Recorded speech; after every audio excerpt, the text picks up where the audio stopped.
Everything begins with our heroes heading toward the Great Tree, traveling in a ship created by Nagumo. Yua mentions that only 3 labyrinths remain.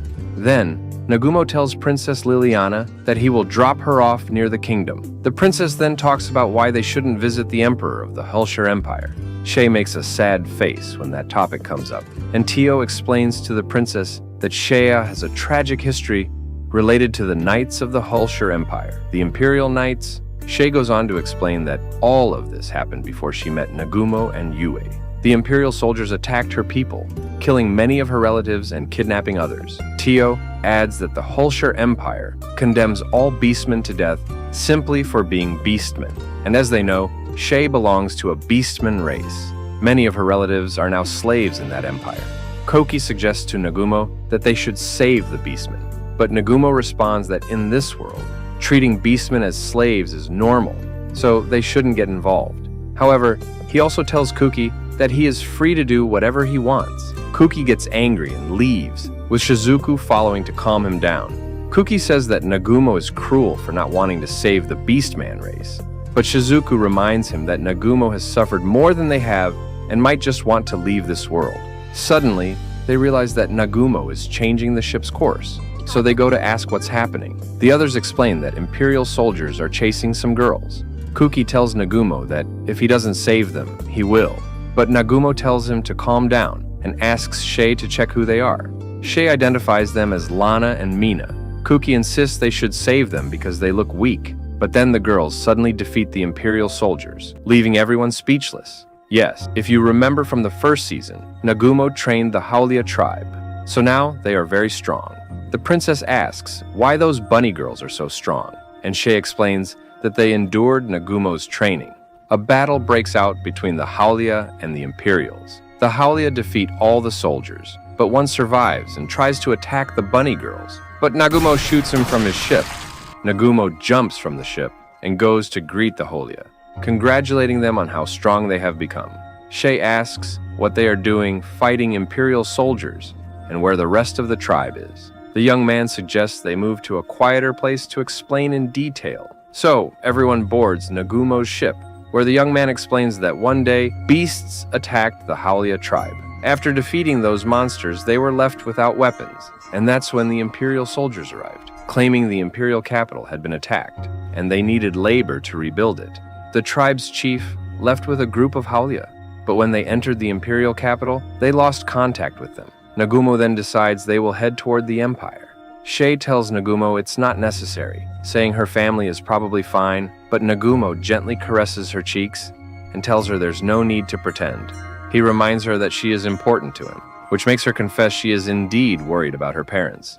Suddenly, the scene shifts to the Hulshire Empire's prisons, where we see a beastman inside making a strange face.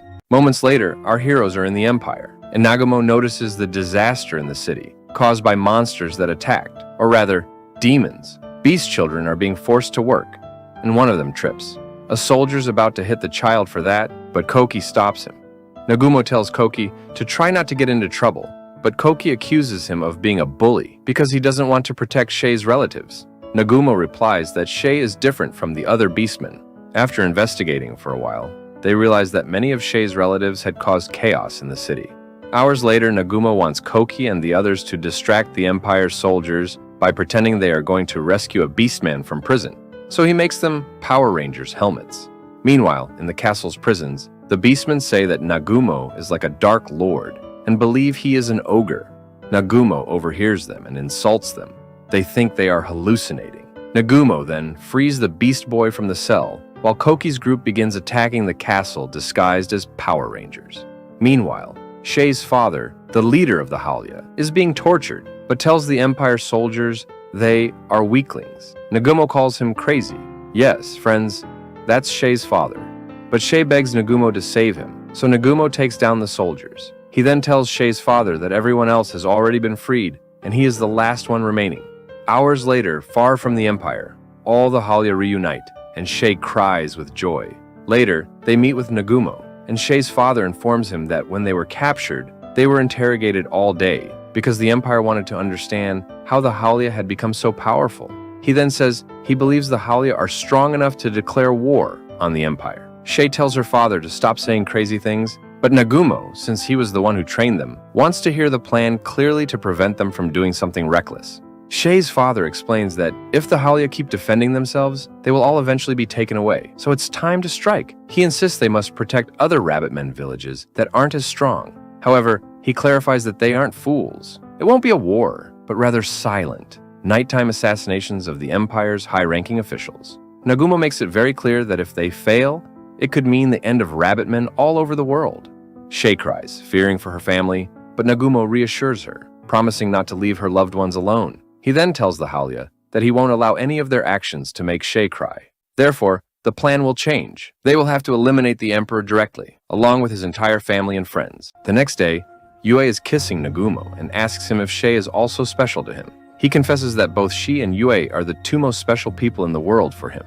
To keep her from feeling jealous, he kisses her again, and then everyone finds them kissing. Meanwhile, the princess is talking to the Emperor, telling him everything that has recently happened in their kingdom, including how powerful Nagumo is.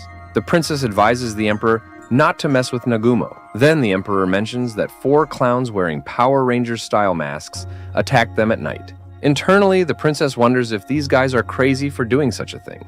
The Emperor starts questioning Liliana, as he believes Nagumo was involved in everything that happened the previous night, including the escape of the Rabbitmen. To make matters worse, he says that one of the fools, dressed like a Power Ranger, had the same sword the hero uses, which means Koki.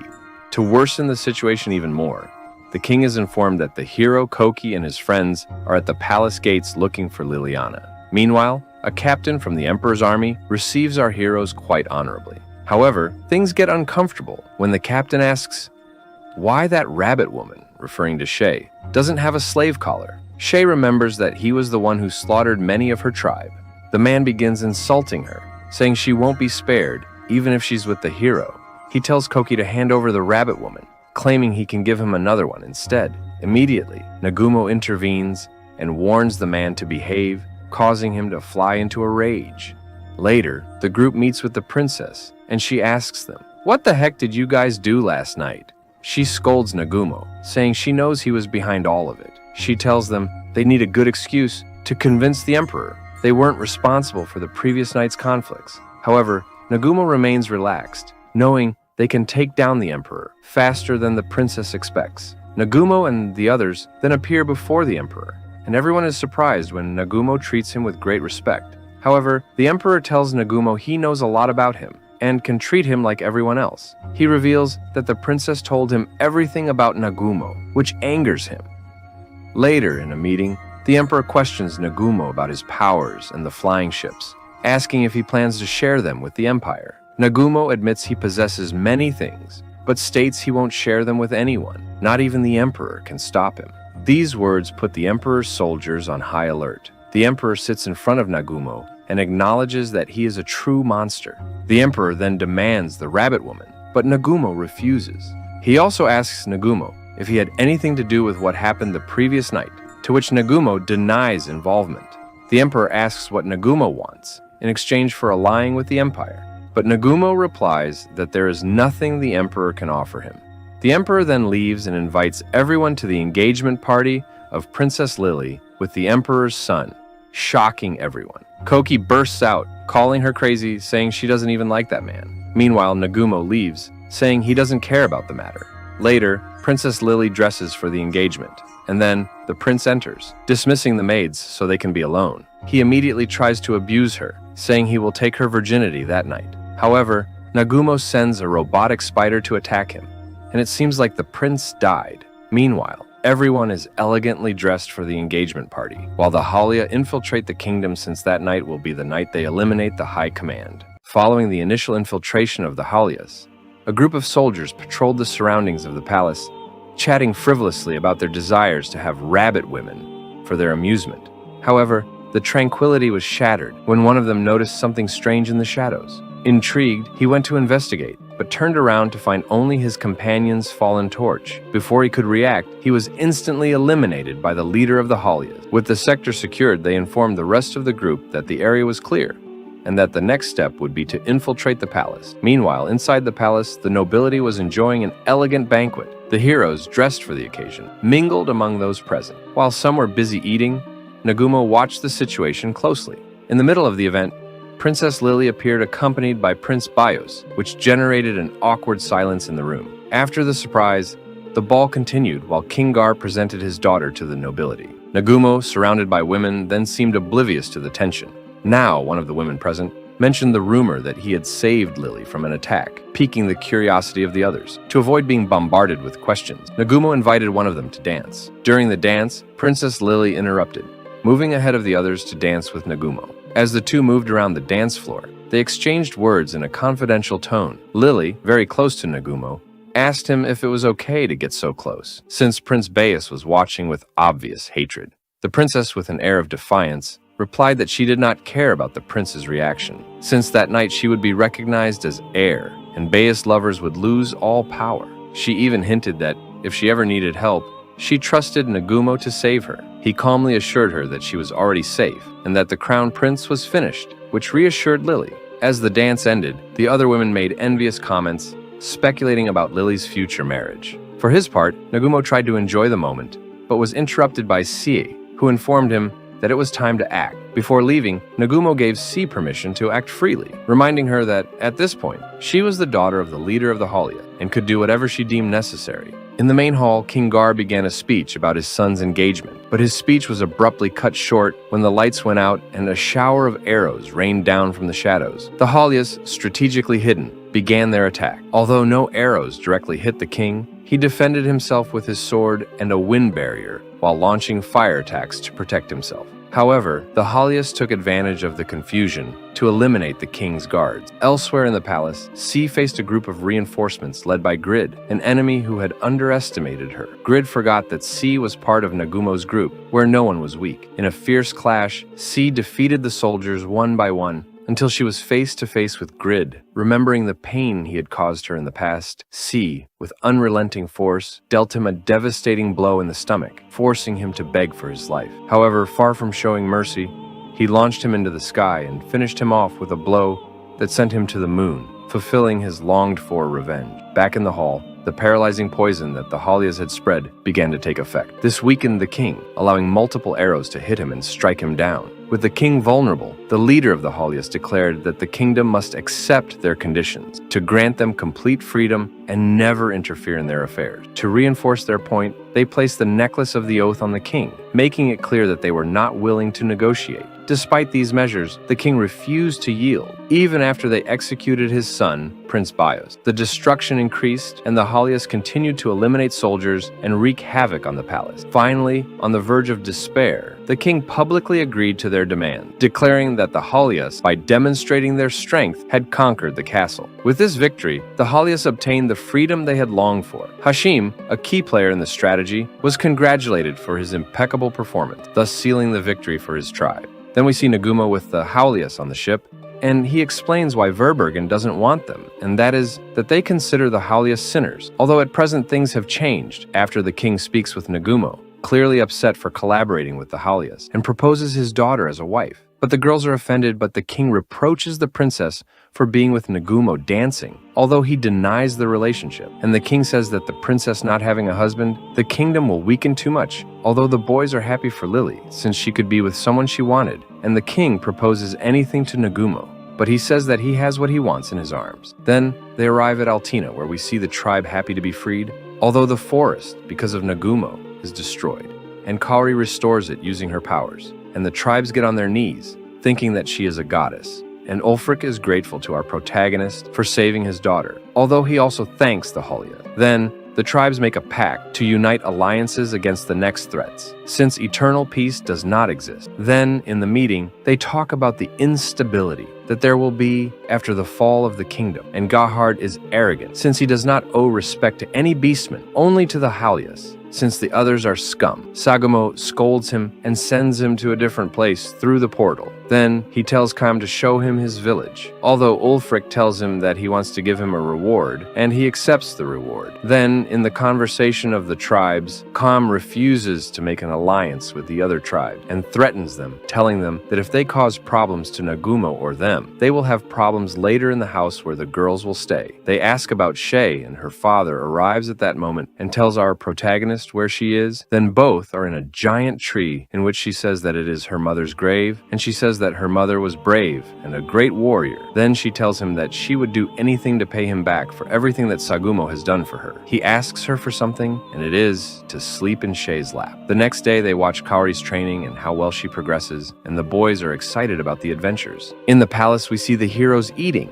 and Lily crossing through Nagumo's portal, and talks to the other people about her relationship with our protagonist and her gratitude for being a hero to her. Then, in the forest, Nagumo is with the boys to enter the labyrinth, reading the instruction, and we see how they enter, and already being inside. Nagumo says the direction where they have to go. Shay stops and asks him why, but suddenly he captures Yue, Tio, and the big hero, and points the gun at Yue while telling her imposter, and where the real Yue is, and shoots her in the shoulder. But seeing that she does nothing, she gets rid of them, and says that the portal sent them to another place. And advancing through the labyrinth, a noise is heard, and the boys prepare for combat, and it turns out to be a swarm of insects. We see how the boys strive to finish them off, but Nagumo, only with his gun, gets rid of them easily. Then, when they finished with, we see the boys very tired. Then, a monster appeared, in which Kuki wants to finish him off, but Nagumo stops him. The others are confused, and stares at him, and suddenly says that it is Yue, and the monster, reacting happily, turns out to be her. Apparently that portal changed her appearance, left her without equipment, and cannot use magic. Then, Kaori tries to use her regeneration magic,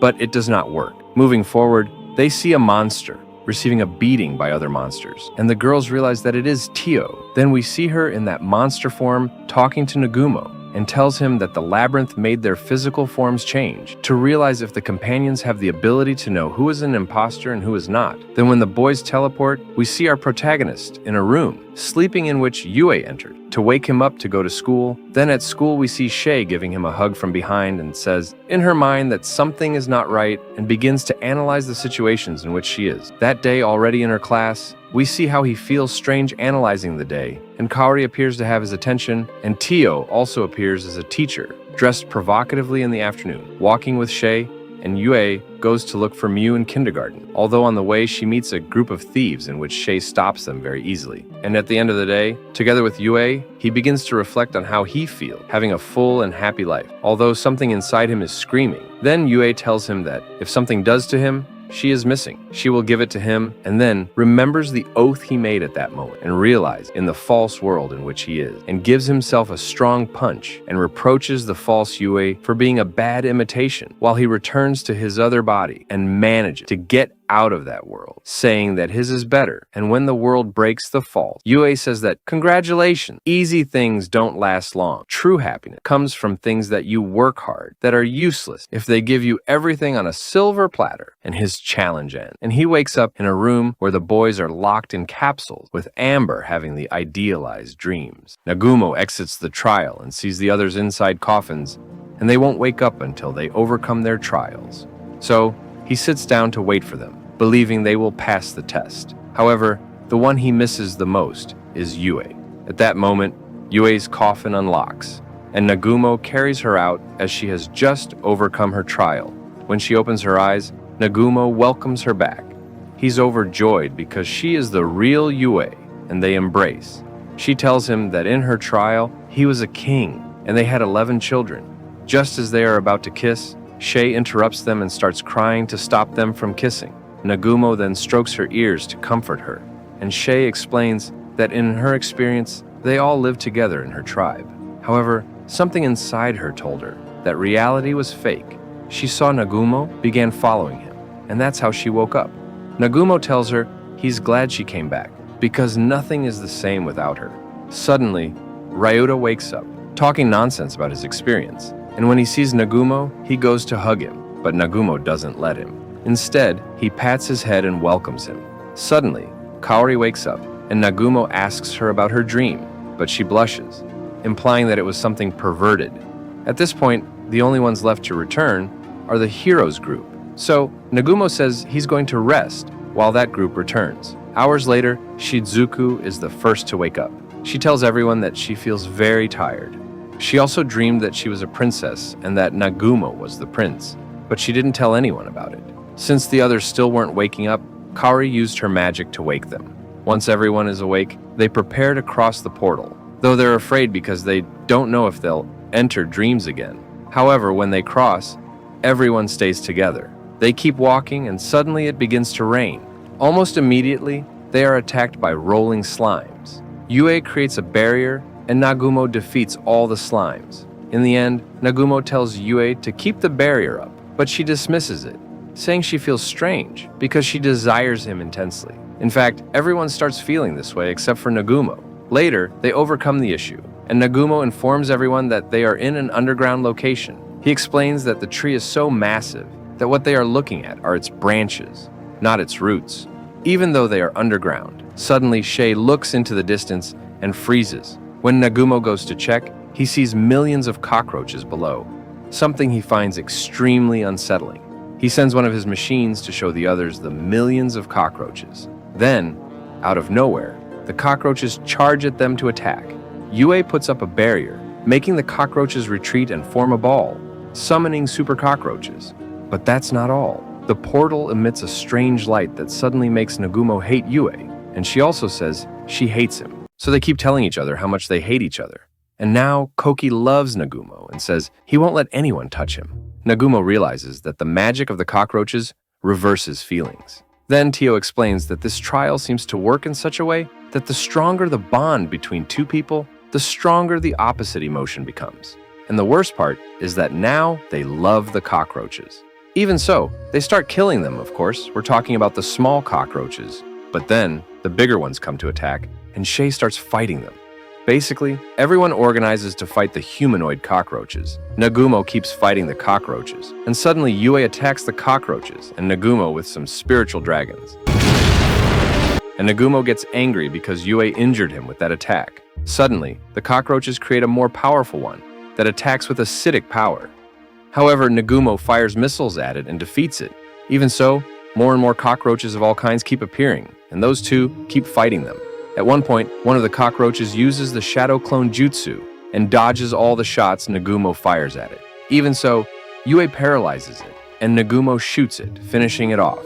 But they realize that there are still many more humanoid cockroaches. All of them attack Nagumo at once, but Yue uses an attack called Asura, which is like a wind bomb, defeating and striking all the cockroaches. After that, Nagumo escapes through a portal, while Yue uses her high-level magic to fight all the cockroaches, defeating most of them. Suddenly, Yue tells Nagumo to give her 20 minutes because she is preparing a special spell, and she asks him to protect her. Both of them realize that the cockroach magic effect is wearing off, and they are falling in love again. Nagumo tells her that he no longer hates her, but still sees her as an arrogant brat. So Nagumo pulls out a super weapon and shoots at the cockroaches, but hundreds of millions of cockroaches swarm over them. Nagumo says there must be a cockroach god somewhere that they have to defeat to end this trial. At that moment, Yue finishes her spell, which is called Divine Purgatory, and it wipes out all the cockroaches. Nagumo tells Yue that her attack was so powerful, it seems like she defeated the Cockroach King. After this, they regroup with the others. Suddenly, everyone sees that a part of the branches of the great tree is glowing, and roots emerge from that part. Those roots lead them to a door, and now they appear in a place that looks like paradise. Tio tells them that this seems to be the tree's peak. They arrive at a place with a sort of statue, and suddenly an elf woman appears, congratulating them for passing several labyrinths. She tells them that she is the one who designed all the trials. She also tells them that she has just given them the magic of evolution, which enhances all powers by at least one level. She explains that if they train this magic enough, it will become the magic of a god, surpassing divine magic. However, there are 7 of these types of magic, and she and her companions were only able to create 3 because they are very difficult to make. Then, she gives Nagumo a compass, telling him that it allows him to find whatever his heart desires. It doesn't matter what it is. It could even be an object from another world, or lead him to another world. And these words leave Nagumo deeply impressed. And the elf tells everyone that if they obtain all the magic, nothing will be impossible for them. And afterwards, she turns into wood and goes back inside the tree. And Nagumo tells the other humans on the team that now, with the compass, they know the way back to Earth. And he tells those who aren't human that he will take them to Earth with him. So he tells everyone that it's time to return to Berbigan. Later, back in the village, the chief's daughter's harassing Nagumo, so Shay slaps her. And Nagumo tells her not to worry about anyone because she is special to him. And well, Yue doesn't seem to mind Nagumo giving love to another girl. Hours later, while they are having tea, Kaori asks Nagumo, since when Shay became special to him. And Nagumo tells her that even though no one compares to Yue, he still wants Shay to be all his. So he decided to treat Shay the way she should be treated. But since Nagumo knows that they all love him, he tells them that they are all special to him. And Yue tells Kaori that she accepts that Nagumo loves Shay, but not that he loves Kaori. Hours later, Shay tells Nagumo that she wants to talk to him about what he said before, and Nagumo tells her emphatically that she is special to him and that he doesn't want to see her in anyone else's arms. She cries, and immediately, Nagumo kisses her.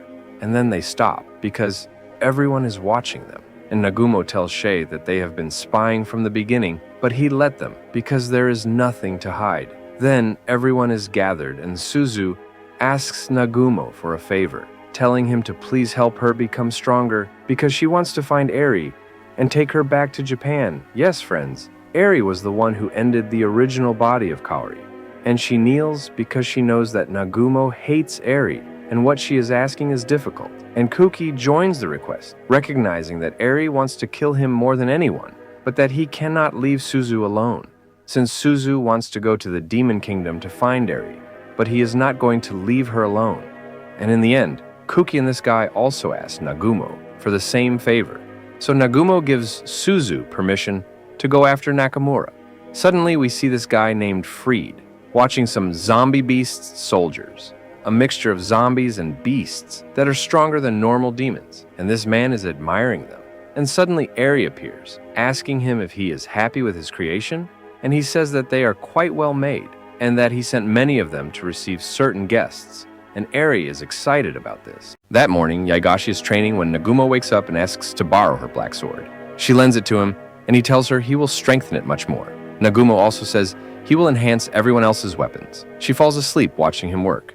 The next day, they are on Nagumo's ship. While he pilots the ship, Nagumo tells everyone that the compass works very well, the only downside being that it consumes a lot of magical power. Meanwhile, Shay is very excited because they are now heading to the last labyrinth. Moments later, Nagumo says his airship can't get any closer to the labyrinth, so they have to land, and they land to find everything covered in snow. Shay jumps into the snow, but falls into a deep hole, and everyone else jumps in too, since they have to go down anyway. Later, they are deep in that place, and Nagumo tells everyone they should start exploring. They begin to walk, and Shay hears something. They see a cute little rabbit, and Shizuku gets excited seeing it, but then feels embarrassed as everyone looks at her. Then it turns out there are many rabbits, and one approaches Nagumo, who immediately destroys it, which was unexpected. So, the rabbits start attacking him, and he deals with them, making everyone wonder if Nagumo is going crazy. He pulls out a weapon to deal with the rabbits, and later, as they walk, Nagumo swears those rabbits were monsters, but no one believes him. Shay tells him it hurts to see him rip off rabbit ears like it's nothing, and Nagumo replies that the only thing he cares about is her, and not to compare herself to a mere rabbit, words that make Kaori and Tio realize Nagumo is serious about Shay.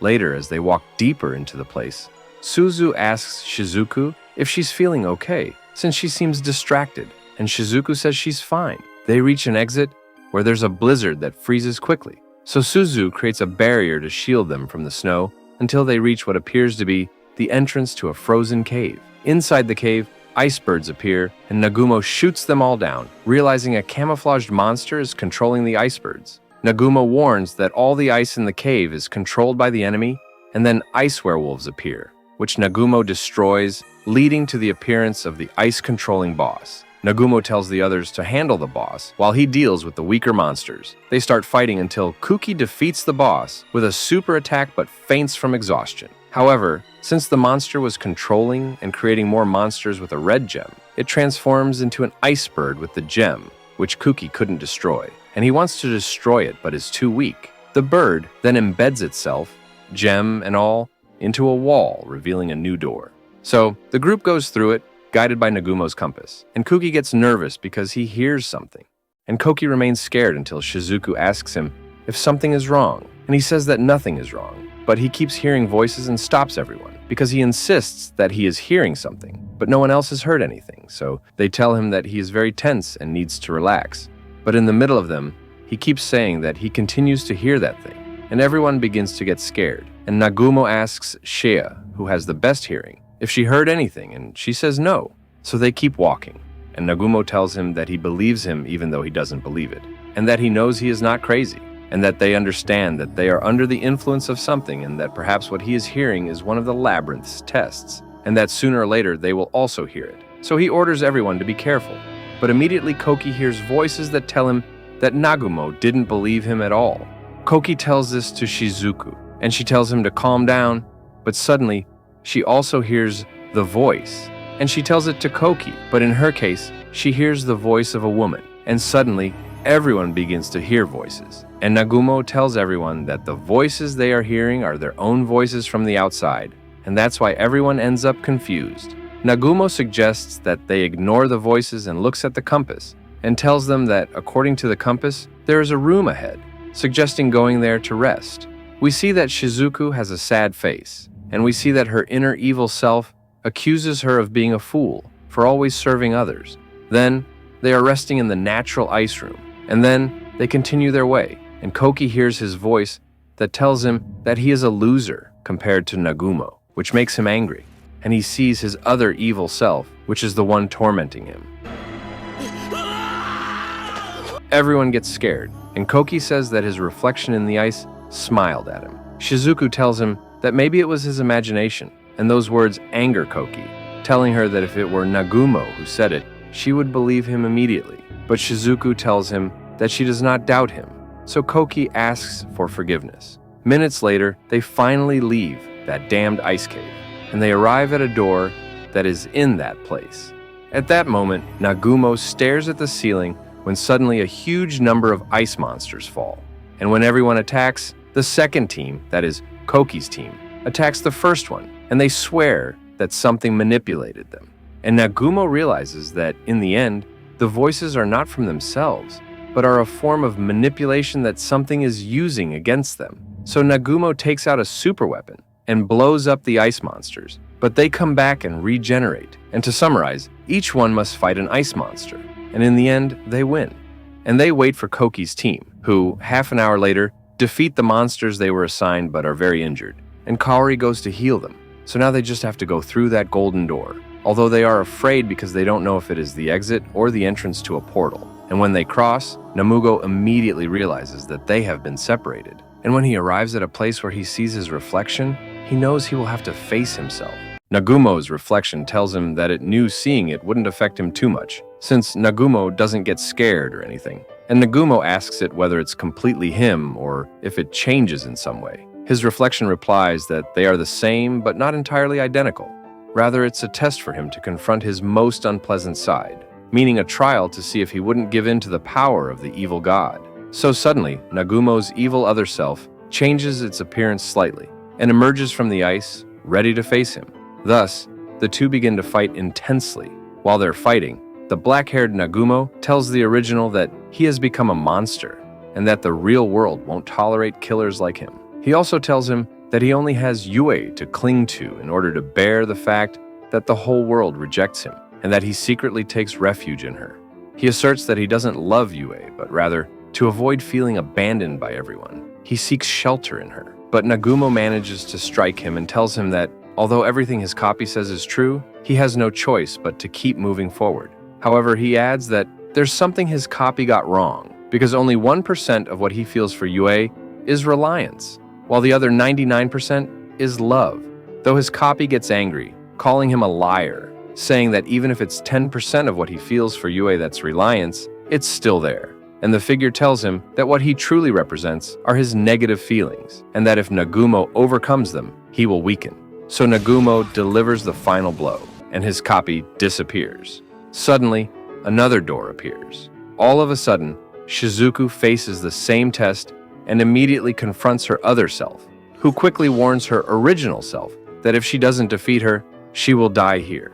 and a frantic battle begins. With each passing moment, Shizuku becomes more injured, and Shizuku's copy reveals that she never wanted to learn how to use a sword, but rather to be a princess, and that she loves Koki. She also reminds her of a phrase that broke her heart, when Koki said he liked another girl, and then attacks her fiercely. She forces her to confess that she's also in love with Nagumo, making her feel like a traitor, because Nagumo is the person her best friend Kaori loves most. Then, she gives her a severe beating. Shizuku starts crying a lot while saying she doesn't want to die. She begins begging for someone to help her, but just as she's about to die, Nagumo stops the enemy's sword while protecting Shizuku. If you made it to this part of this video, comment the word Anigoat, subscribe, and remember, I upload 3 videos daily. I'll be waiting for you in all 3.